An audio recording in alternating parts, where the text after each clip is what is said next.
Allister Coetzee survived a testing rugby championship. New Zealand held off a spirited fight from South Africa to complete their rugby championship campaign unbeaten.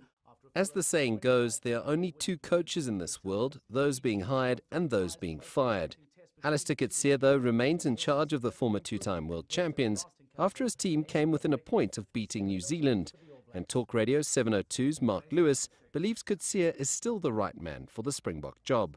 I don't think getting rid of him now would be very smart for a consistency from a continuity perspective. I do think that he's walking a tightrope. I think that 2017 has been indifferent, and I know we'll get stuck into that. But I think that Allister has indeed bought himself some time. I think the win in Cape Town has now given us a little more belief and a little more hope going into the end of your tour. One of the many things Coetzee has managed successfully is to get his players to rally behind him and to buy into his rugby philosophy and culture. A factor that may have saved him from the chop in 2017 after a spirited effort against the All Blacks in Cape Town. What better way to repay a coach who's shown faith in more or less the same team since the beginning of the international season in June versus France, and he's kept the spine of that side together. So I think the players as well, need to be commended, for repaying their loyalty back to their coach as well, and for restoring dignity finally to the Springbok jersey.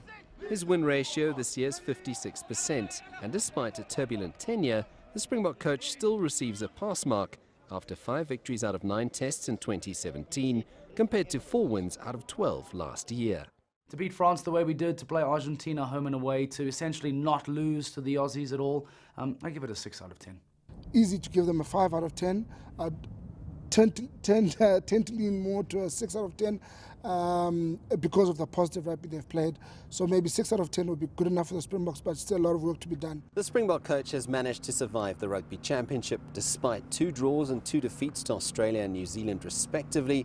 Coetzee has somehow convinced the top brass at Saru he is still the man for the job, with slight improvements in the way the team's been playing. However, that could all change come January the 1st when the new Director of Rugby is introduced. But for now, Coetzee lives to fight another day and will be in charge of the Springboks for their year-end tour. Sias, Plessis, CGTN, Johannesburg.